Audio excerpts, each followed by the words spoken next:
Vote चोरी भी इतना बड़ा मुद्दा नहीं है जितना असली वोट चोरी करने की जरिया है मशीनों से चुनाव। खेला तो मशीनों द्वारा है, बाकी सब मिथ्या है। जैसे ही मशीनों द्वारा इलेक्शन खत्म होगा, आरएसएस और बीजेपी के हर कैंडिडेट की जमानतें जब्त होंगी, तो जेलों में जाना है और वहां भी चक्की पीसनी है इन्हें सालों साल तक। गिरिराज जी भी जनता के नौकर हैं, वोटर्स के नौकर हैं, और मोदी जी भी जनता के नौकर हैं। और आमतौर पे आरएसएस और बीजेपी के लोग डरपोक भी बहुत। जब सरदार पटेल साहब को आरएसएस को बैन करना पड़ा, देखिए आरएसएस के लोग कभी सच बोलने की क्षमता रखते ही नहीं है, ना रख सकते। ने बलात्कार मणिपुर में क्या हो, जितने देशद्रोह के केसेस, जितने आतंकवाद के केसेस, जितने दंगों करानों के केसेस, पहलगाम में जो कांड हुआ, घटना हुई, पाकिस्तान और चाइना का हिंदू मुसलमान के बीच में देश को बांटने का है। तो ये सब काम तो ये उसलिए करते हैं।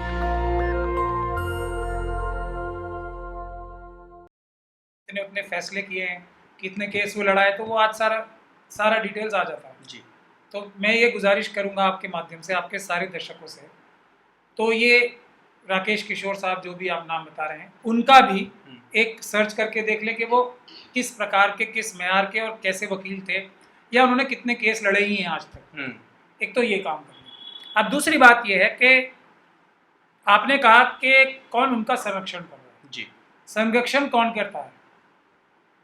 अगर कोई अपराधी अपराध करता है और वो किसी बड़े गैंग का हिस्सा है, तो संरक्षण वही करता है जो उससे अपराध कराता है, और कोई क्यों संरक्षण करेगा उसका जी। तो जो गैंग के लीडर्स होंगे, उसके गैंग के लीडर्स वही संरक्षण करेंगे। उन्होंने ही वो अपराध कराया है, उन्होंने ही सारी प्लानिंग की थी, उन्होंने ही सारी एग्जीक्यूट की थी। और इस व्यक्ति को, क्योंकि देखिए आरएसएस और बीजेपी के लोग आमतौर पे ऐसा देखा गया है, और अभी जब से ये केरल के एक बच्चे ने आत्महत्या की है जी, उसके बाद से तो बहुत सारी बातें खुल के सामने आ रही हैं, जो बातें सब लोग वैसे तो जानते थे लेकिन बोलते नहीं थे शिष्टाचारवश। लेकिन अब किस प्रकार के, और आमतौर पे आरएसएस और बीजेपी के लोग डरपोक भी बहुत होते हैं, बहादुरी तो उनको छू के भी नहीं गई होती। ये आज़ादी से पहले का उनका सारा जो इतिहास है, जो उनके सबसे बड़े बड़े वीर हैं, उनका भी क्या क्या बहादुरी से लेना देना रहा है नहीं, वो साफ। तो जब तक इस व्यक्ति को बार बार बहुत ऊंचे लेवल से ये नहीं समझाया गया होगा कि हम आपका कुछ भी नहीं बिगड़ने देंगे, हम आपको कुछ आंच भी नहीं आने देंगे, तब तक तो वो हिम्मत नहीं कर पाया होगा ना। तो ये बुनियादी बात है। और उसके बाद जो वादे उनके गैंग लीडर्स ने किए थे, उस पर पूरे भी उतरे वो, और वो पूरे इसलिए उतरे क्योंकि उन्हें ये कार्य और भी आगे बढ़ाने हैं। ये भारत के संविधान, भारत देश के ऊपर हमला है, इसको जूता मत मानिए आप। भारत, देखिए अभी उसका मैं एक एग्जाम्पल देता हूँ कि ये आतंकवाद की घटना कैसे, मैं बार बार इस बात को कह रहा हूँ कि ये आतंकवाद की घटना है, भारत सरकार के खिलाफ बगावत की घटना है। ये संवैधानिक संस्थान सुप्रीम कोर्ट भी है। सुप्रीम कोर्ट को बाबा साहब डॉक्टर भीमराव अम्बेडकर ने इतनी ताकत दी है कि वो पार्लियामेंट द्वारा बनाए गए कानून को भी निरस्त कर सकता है अगर वो संविधान के विरुद्ध हो। तो अगर उसके ऊपर ये हमला हुआ है, किसी एक ऑब्जेक्ट को फेंका गया है, तो वो पार्लियामेंट की घटना के बराबर घटना है। इस पे भी आतंकवाद का मुकदमा दर्ज होना चाहिए और उनके ऊपर होना चाहिए जो गैंग के लीडर्स हैं। नहीं सर, यही जानना चाहता हूँ और हमारे दर्शक भी यही जानना चाहते हैं, जो आखिरकार वो जेल के अंदर में नहीं है, कोई किसी भी धारा में उन पर मुकदमा दर्ज नहीं हुआ है, ये क्या दर्शाता है? ये तो आप जैसे कुछ ईमानदार जर्नलिस्ट लोगों ने और हम जैसे कुछ दूसरे लोगों ने इस बात को उठा दिया, वरना हमारे मुख्य न्यायाधीश साहब जो गवई साहब हैं जी, उन्होंने तो माफी कर दिया था। हालांकि माफ करने की उनको कोई ताकत नहीं है, जूता तक वापस बोले थे कर दो इनको, कर दिया वापस जी। लेकिन पुलिस ने एफआईआर दर्ज क्यों नहीं की, ये सबसे बड़ा मुद्दा है। और गवई साहब को हालांकि कोई ताकत नहीं है उसको माफ कर देने की, उनको अगर माफ करने की ताकत है तो वो एक जजमेंट या ऑर्डर पास करने के बाद है। चीफ जस्टिस साहब को कोई ताकत नहीं है एडमिनिस्ट्रेटिव कि वो पुलिस अधिकारियों को कोई भी निर्देश इस प्रकार का दे सके या अपने स्टाफ से या अपने अधिकारियों से दिलवा सके। और इस काम की ताकत किसके पास है? वो हमारे परम आदरणीय अमित शाह साहब के पास है, क्योंकि वो एडमिनिस्ट्रेटिव हेड हैं दिल्ली पुलिस के। तो ये एफआईआर रुकवाई किसी ने, तो अमित शाह साहब ने रुकवाई। ये पहला सबूत है आरएसएस और बीजेपी के शामिल होने का। उसके बाद जो 32 के 32 दूसरे 33 जजेस जो दूसरे हैं, उनमें से भी किसी ने कार्रवाई नहीं की। अटॉर्नी जनरल साहब की खुद की जिम्मेदारी थी, खुद की जिम्मेदारी, उन्होंने भी एक कार्रवाई नहीं की। कंटेम्प्ट की तो कार्रवाई कर सकते थे, वो तो भलाओ विकास सिंह साहब का, सुप्रीम कोर्ट बार एसोसिएशन के जो प्रेसिडेंट हैं, उनके ऊपर जो सुप्रीम कोर्ट के बाकी मेंबर्स थे, उन्होंने उनसे गुजारिश की तो उन्होंने मूव की, तब जाके अटॉर्नी जनरल साहब ने परमिशन दी। तो ये बुनियादी बात है। ये भारत की संप्रभुता पे हमला था, उसके लिए सब चुप बैठे, प्रधानमंत्री चुप बैठे। ये बड़ी दुख की बात। सर, आप आरएसएस को लेकर के लगातार टारगेट कर रहे हैं, कह रहे हैं आरएसएस जो है वो देश के लिए कितना खतरा है, देश के हित में नहीं है, देश के लिए वो कोई कामकाज नहीं किया। लेकिन वहीं दूसरी तरफ आरएसएस को लेकर के जश्न मनाया जा रहा था पूरे देश में कुछ दिन पहले 100 साल होने पर। देश के प्रधानमंत्री जी उसमें शामिल, और जो है दिल्ली के मुख्यमंत्री उसमें शामिल, न जाने कई ऐसे मंत्री और कई ऐसे नेता भारतीय जनता पार्टी में शामिल है। तो फिर क्या मतलब वाकई में वो देश के लिए नहीं है, लेकिन प्रधानमंत्री जी उसके साथ है, संगठन के साथ? यही अगर पैमाना है कि कौन कौन सो कॉल्ड, मैं तो उन्हें जनता के नौकर मानता हूँ, चीफ मिनिस्टर साहब को भी और प्रधानमंत्री साहब को भी, एमपी एमएलए सबको, क्योंकि संविधान में बाबा साहब ने नौकरी बनाया हूँ। तो अब अगर यही पैमाना है तो अंबानी साहब की शादी में, तो बच्चे की शादी में तो वो पता नहीं कौन कौन गया था, तो वो भी बड़े आदमी हो गए। ये पैमाना है क्या? क्या क्या उनको गिफ्ट दिए गए, क्या क्या उनको वो किया गया, किस प्रकार से चले गए वहाँ पे, करोड़ों रुपए की घड़ियाँ दी गई, ये पैमाना है क्या? कौन कौन किस आरएसएस की के फंक्शंस में कौन कौन जा रहा है, पैमाना है क्या? तो अंबानी साहब तो फिर एक महात्मा हो गए, एक करप्ट बिजनेसमैन ना होकर वो एक महात्मा हो गए। जिस व्यक्ति ने कुछ चीज़ ईजाद ही नहीं की हो, कोई चीज़ डेवलप ना की हो, वो भारत का सबसे बड़ा बिजनेसमैन बने हुए हैं, तो वो तो महात्मा हो गए। तो ये मैंने एग्जाम्पल देखे, किसी व्यक्ति को, किसी संस्थान को नापने का पैमाना ये नहीं होता है कि कौन कौन उसके यहाँ जा रहा है जी। आप गुंडे मावाली की पार्टीज में देखिए आप कितने लोग जाते हैं। एक बड़े चर्चित गुंडे रहे हैं उधर बॉम्बे के, दाऊद इब्राहिम, उनकी पार्टीज में कौन कौन जाता था? जाते थे नहीं जाते थे? तो उनका व्यक्तित्व इससे बड़ा हो गया कि उनकी पार्टी में कौन कौन जाता था? नहीं सर, बिल्कुल नहीं। आप कई सारे पीसी में ये भी कहते हैं जो आरएसएस को पूरे देश भर में बैन कर देना चाहिए, क्यों ऐसा लग रहा है, क्यों बैन होना चाहिए? सिंपल सा लॉजिक है, बैन किस ऑर्गेनाइजेशन को होना चाहिए बताओ आप मुझे?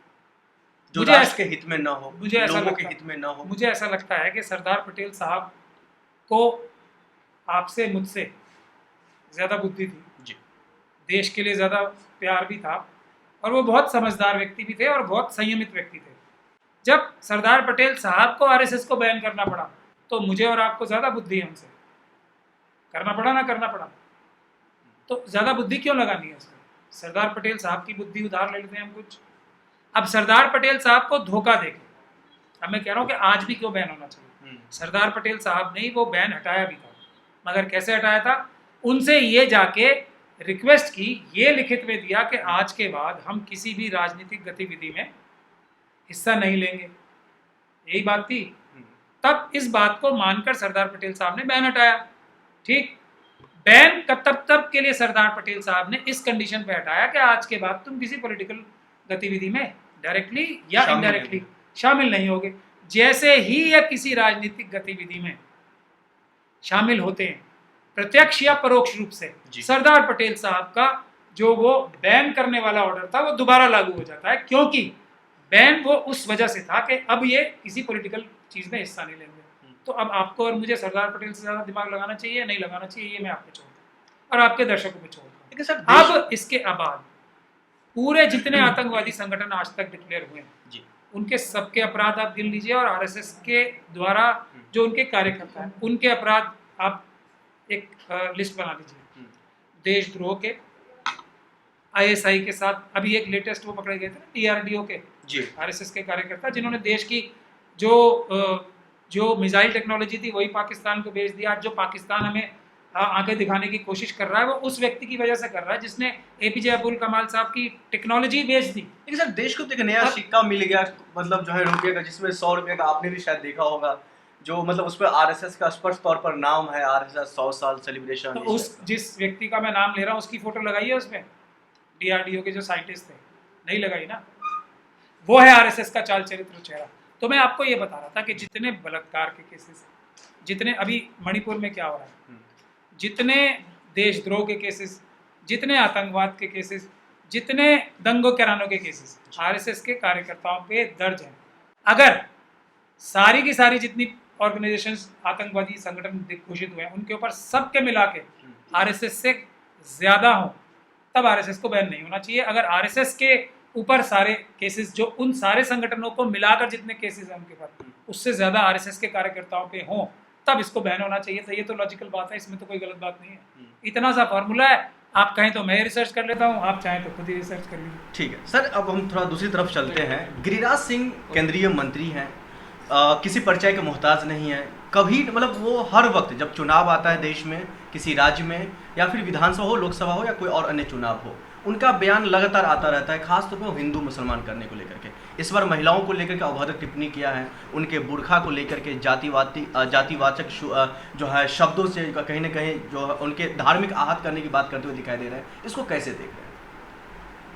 चाइना और पाकिस्तान की जो इस्टेब्लिशमेंट है जी, वहाँ की जो डीप स्टेट है और इस्टेब्लिशमेंट है, उसने भारत के लिए फार्मूला, भारत को कमज़ोर करने के लिए बना रखा है, हिंदू और मुसलमान करना। जो जो व्यक्ति और जो जो संस्थान हिंदू मुसलमान करते हैं, वो सब चाइना और पाकिस्तान के एजेंडा पे, कुछ लोग उनसे पैसे लेके, कुछ लोग उनके पैसे लिए बगैर ये कार्य को करते हैं।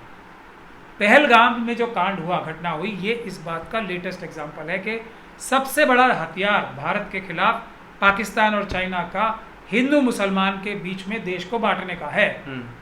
अब इसके अलावा मुझे कुछ कहने की आवश्यकता नहीं है। गिरिराज जी आरएसएस से संबंधित हैं, वो एक केंद्रीय मंत्री के पद पे बैठे हुए हैं, वो जनता द्वारा चुने हुए नहीं हैं, वो मशीनों द्वारा चुने हुए व्यक्ति हैं। इसलिए उनसे क्या उम्मीद की जाए? वो आरएसएस के फॉर्मूले पे, जो चाइना और पाकिस्तान का भी फॉर्मूला है, उस पर नहीं चलेंगे तो वो अपने संगठन में ग्रो कैसे करेंगे, ऊपर कैसे बढ़ेंगे, आगे कैसे चलेंगे? वो तो मंत्री नहीं रहेंगे अगर उन्होंने ये फॉर्मूला फॉलो नहीं किया। लेकिन बिहार में चुनाव है, बिहार में ही कई ऐसे सांसद हैं, अशोक यादव जी की चर्चा कर लीजिए, या फिर जो है मंत्री में गिरिराज सिंह जी का, ये लोग लगातार इस तरीके की बयान देते हैं। यहाँ तक कि अशोक यादव तो साफ साफ कह रहे हैं अनाज लेते हैं मोदी जी का, पैसा लेते हैं मोदी जी का, किसान के नाम पर जो है मोदी जी का पैसा 6,000 रुपया लेते हैं, लेकिन वोट किसी और को देते हैं। ऐसे नमक हराम से बच कर रहना है, इन जैसे शब्दों का वो इस्तेमाल करते हैं। इसको आप कैसे देख रहे हो? और मोदी जी स्वयं ये कहते हैं कि वो तो 40 साल तक भीख मांग के खाते थे। तो मोदी जी के पास तो एक भी पैसा नहीं होना चाहिए। जो भी पैसा होना चाहिए, कौन सा होना चाहिए? जो वो किसी भी पद पर आकर प्राप्त किए, जैसे कि वो मुख्यमंत्री बने, जैसे कि वो प्रधानमंत्री बने। मुख्यमंत्री और प्रधानमंत्री कौन होते हैं? बाबा साहब के संविधान के अनुरूप देश की जनता के नौकर, वोटर्स के नौकर, राइट जी। तो नमक हरामी कौन कर सकता है या नहीं कर सकता? जो किसी का नौकर हो या किसी का मालिक हो। मालिक नमक हरामी कर ही नहीं सकता और नौकर ही नमक हरामी कर सकता है। गिरिराज जी भी जनता के नौकर हैं, वोटर्स के नौकर हैं, और मोदी जी भी जनता के नौकर हैं और वो है। तो और मोदी जी के पास तो अपना स्वयं का एक भी पैसा है ही नहीं, और उन्होंने अगर कोई एक पैसा भी अपना दिया हो तो वो बता दें हमें। नहीं सर, हम भी जान लेना जी। कुछ तो समझ देश की जनता भी रखती है। देखिए, आरएसएस के लोग कभी सच बोलने की क्षमता रखते ही नहीं है, ना रख सकते। सर सवाल इसलिए इस तरह का निकल कर आ रहा है, आपने देखा होगा राहुल गांधी ने जब मोदी सरनेम को लेकर के उनकी संसद सदस्यता, उनका घर बंगला सब कुछ छीन गया, लेकिन गिरिराज सिंह हो गए या फिर अशोक यादव हो गए, इन लोगों पर फिर कार्रवाई क्यों नहीं हो रही है? इन लोगों की संसद सदस्यता पर सवाल और उंगली क्यों नहीं खड़ा हो रहा है? क्योंकि पदों पर बैठे हुए हैं लोग, मशीनों द्वारा चुनाव जीत कर। और इसीलिए हम कहते हैं ना, देश का सबसे महत्वपूर्ण मुद्दा जो है, इसीलिए मैं अपने हर इंटरव्यू में उसका जिक्र करता हूँ। बाकी सब इतना बड़ा मुद्दा नहीं है जी। वोट चोरी भी इतना बड़ा मुद्दा नहीं है जितना असली वोट चोरी करने की जरिया है मशीनें जी। मशीनों से चुनाव। तो इसकी बुनियाद पर ये लोग सब जीतते हैं। इनको ये पता है कि वोट तो हमें मिलने नहीं है, लोग हमसे नफरत करते हैं। चाइना और पाकिस्तान के ये फॉलोअर्स हैं या उनके जो एस्टेब्लिशमेंट है, उसका ये उनके एजेंडे पे चलना है, इन्हें मजबूरी है इनकी, नहीं तो आरएसएस के हेडक्वार्टर नाराज हो जाएगा। तो ये सब काम तो ये उसलिए करते हैं। जीतना तो इन्हें इलेक्शन मशीनों द्वारा है। जैसे ही मशीनों द्वारा इलेक्शन खत्म होगा, आरएसएस और बीजेपी के हर कैंडिडेट की जमानतें जब्त होंगी। उसके बाद जो भी सरकार आएगी वो लंबे समय तक बाबा साहब के कानून और बाबा साहब के संविधान के तहत मुकदमे चला के, ट्रांसपेरेंटली, बिल्कुल पारदर्शी मुकदमे चला के इनको जेलों में जाना है। और वहां भी इनकी चक्की पीसनी है इन्हें सालों साल तक, सैकड़ों साल तक। ये बात नियति है इनकी, तय है। दुनिया की कोई ताकत इसे रोक नहीं सकती, सिर्फ समय आने का इंतजार है। समय आएगा और ये सब लोग जेलों में हैं। सर आखिर में ये भी बताते चलिए, आजम खान साहब कहते हैं मतलब मुस्लिमों का सबसे बड़ा नेता कहा जाता है पूरे देश भर में, जेल से बाहर आते हैं, नाराजगी कम नहीं हो रहा उनका, क्या वजह? अब तो ये भी चर्चा होने लग गई है जो मायावती की तरफ उनका झुकाव हो सकता है। अभी मैं आजम खान साहब को स्टडी कर रहा हूँ, मैं उनके बारे में कोई टिप्पणी करना नहीं चाहता। कुछ दिन मैं स्टडी कर लूँ जी कि वो जेल से कानूनी लड़ाई लड़के ही निकले सिर्फ, या इसकी कोई और भी वजह है, वो समय आने पर क्लियर हो जाएगी। जब तक वो जेल के अंदर थे, हालांकि मैं उनका विरोधी रहा हूं, क्योंकि एक त्यागी बन गए ना, वो वक्फ बोर्ड के, शिया वक्फ बोर्ड के चेयरमैन थे। उन्होंने शिया वक्फ बोर्ड में इतनी लूट मचाई है कि मैं आजम खान साहब ने उन्हें बनाया था, इसलिए आजम खान साहब का विरोधी था।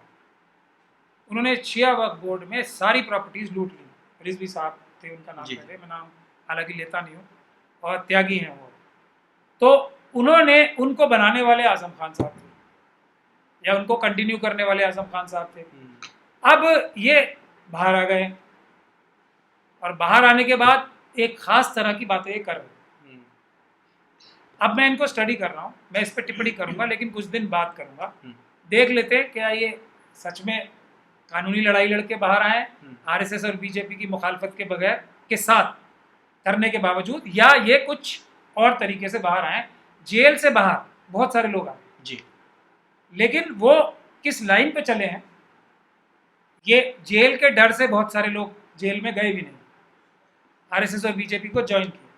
मैं अभी स्टडी कर रहा हूँ, मेरी जिम्मेदारी ईमानदार अम्बेडकरवादी होने के नाते जो भी कमज़ोर वर्गों के नेता हैं उस पर टिप्पणी करना मैं बहुत आवश्यक समझता हूँ, क्योंकि मैं तो कोई पॉलिटिकल पार्टी ज्वाइन करूँगा नहीं, और अम्बेडकरवादी अपने उस पर जब भी हम करेंगे, कोई अम्बेडकरवादी पार्टी जो बनेगी अल्टीमेटली वही ज्वाइन करेंगे, उससे पहले हम कोई पार्टी ज्वाइन करेंगे नहीं। तो लेकिन टिप्पणी करना, लोगों का मार्गदर्शन करना मैं अपना फर्ज समझता हूँ, वो मैं करूंगा, लेकिन अभी नहीं। इसीलिए सवाल अभी एक और निकल करके आ रहा है सर। वो कहते हैं मैं अखिलेश यादव के अलावा किसी नेता से नहीं मुलाकात करूंगा समाजवादी पार्टी के, और वो और कई पार्टियों का नाम नहीं लेते, सिर्फ समाजवादी पार्टी का वो नाम लेते जो समाजवादी पार्टी से सिर्फ मुलाकात करूंगा तो सिर्फ अखिलेश यादव जी से।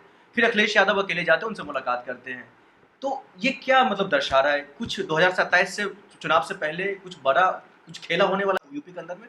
खेला तो अल्टीमेटली सबसे बड़ा हो चुका है। ये तो सब मुंह दिखाने की चीजें होती हैं कि भारतीय जनता पार्टी ये एक्सप्लेनेशन दे सके कि हम इस वजह से जीत गए चुनाव, उस वजह से जीत गए। खेला तो मशीनों द्वारा है, बाकी सब मिथ्या है, बाकी सब इस लायक नहीं है जो इनके औजार हैं आरएसएस और बीजेपी के, कि इनकी सरकार बना सके। चुनाव का खेला मशीनों द्वारा है, जो मशीनों से भटक के इधर उधर जाता है। तो आजम खान साहब अगर सच में आरएसएस और बीजेपी के खिलाफ हैं तो मशीनों के खिलाफ अब तक नहीं बोले। मैं उनका इंतजार कर रहा हूँ कि वो मशीनों के खिलाफ, वो भी समाजवादी कहते हैं अपने आप को, अम्बेडकरवादी कहते हैं। बाकी सब मिथ्या है। जो व्यक्ति आरएसएस के और बीजेपी के सबसे बड़े हथियार इन चुनाव में वोट चुराने की मशीनों के खिलाफ सबसे मुखरता से नहीं बोलता, उस पर मुझे शक ही रहता है। सीधी सीधी बात है, अगर वो बोलेंगे मशीनों के खिलाफ तब मेरा शक कम हो। नेशनल दस्तक की आपसे गुजारिश है कि अगर इसको बचाना चाहते हैं तो नेशनल दस्तक को सब्सक्राइब करने के लिए रेड कलर के सब्सक्राइब बटन को दबाएं, फिर बेल आइकन की घंटी दबाएं। नेशनल दस्तक को बचाने के लिए बहुत जरूरी है कि हर खबर को शेयर करें, लाइक करें, कमेंट जरूर करें।